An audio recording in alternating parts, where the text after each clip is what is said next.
2022년 1월에 어느 몹시 추웠던 겨울날, 서울 올림픽대로 한복판입니다. 갑자기 날카로운 타이어 마찰음이랑 같이 막 굉음이 울려 퍼지죠. 네, 아주 아찔한 상황이었죠. 네, 승합차 한 대가 차선 위에서 통제력을 잃고 비틀거리더니 앞서가던 여러 대의 차량이랑 연이어 부딪힙니다. 그리고 결국 가드레일을 강하게 들이받고서야 딱 멈춰서요. 도로 위는 순식간에 아수라장이 됐을 겁니다. 맞아요. 주변을 달리던 모든 차들이 급브레이크를 밟았고 도로 위는 진짜 순식간에 정적과 공포로 휩싸입니다. 사람들은 당황해서 차 안에서 그저 창밖으로 그 상황을 지켜만 보고 있었죠. 그럴 수밖에 없는 게 고속화 도로는 본질적으로 통제 불가능한 공간이거든요. 그러니까요. 그런데 그 얼어붙은 찰나의 순간에 망설임 없이 자신의 차에서 뛰어내려 가장 먼저 사고 차량으로 달려간 한 청년이 있었습니다. 안녕하세요, 여러분. 우리가 사랑하는 아티스트의 음악 너머 그 깊은 내면과 놀라운 이야기들을 깊이 있게 파헤쳐보는 영웅스쿨 시간입니다. 네, 반갑습니다. 여러분, 오늘 우리가 나눌 이야기는 단순히 노래로 우리 마음을 치유하는 걸 넘어서 실제로 한 사람의 생명을 살려낸 진짜 영웅, 임영웅님의 교통사고 현장 구조 실화입니다. 네, 이 사건은 정말 의학적으로나 심리학적으로 대단히 흥미롭고 분석할 가치가 많은 사례입니다. 맞아요. 그래서 오늘 우리는 그저 막 착하다 이런 미담으로 끝내는 게 아니라요.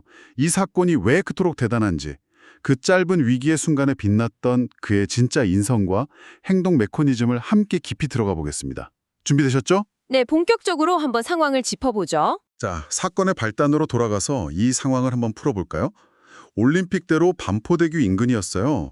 처음엔 임영웅님 차량도 그 사고차를 피해서 그냥 지나가려고 했거든요.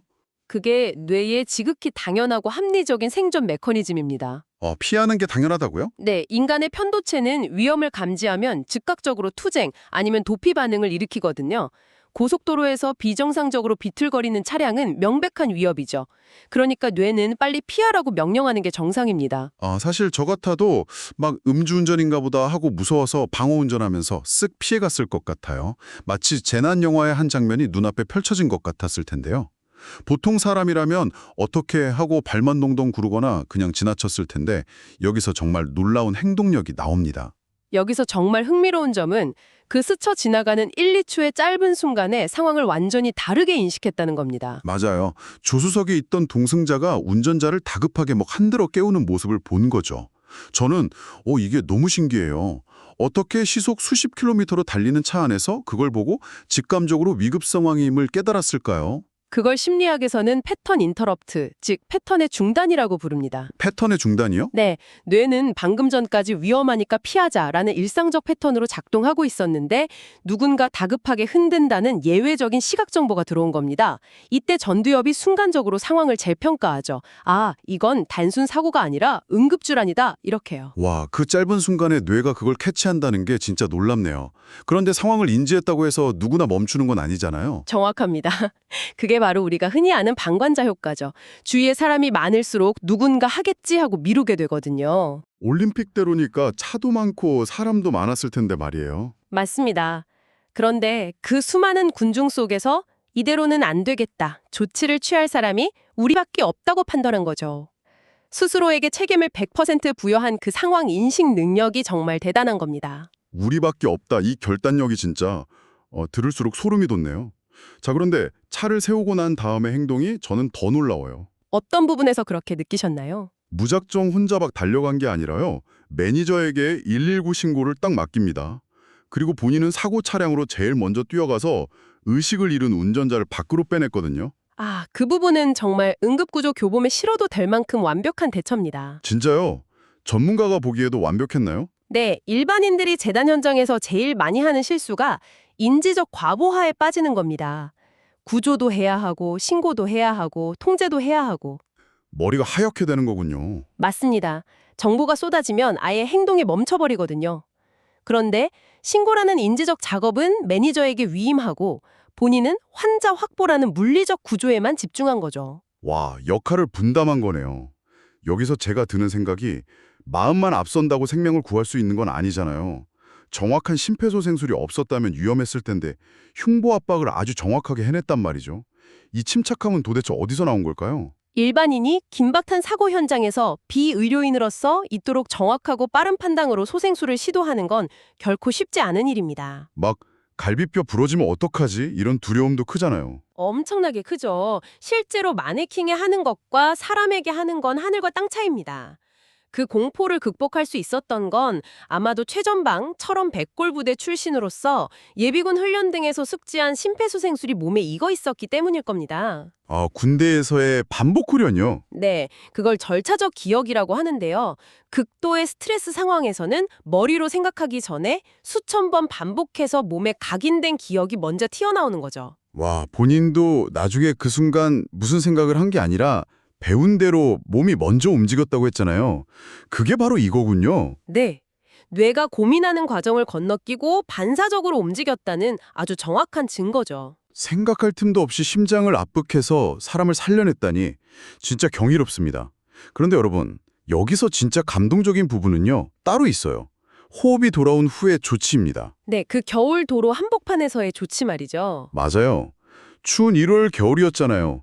바닥에 누운 환자의 체온 유지를 위해서 자기가 입고 있던 겉옷을 훌렁 벗어서 덮어줍니다. 큰 그림에서 보자면 저는 의학적 관점에서 이 행동이 심폐소생술 못지않게 환자의 생존에 결정적인 역할을 했다고 봅니다. 오, 겉옷 하나 덮어준 게 그 정도로 중요한가요? 응급의학에는 외상 환자의 죽음의 3요소라는 게 있습니다.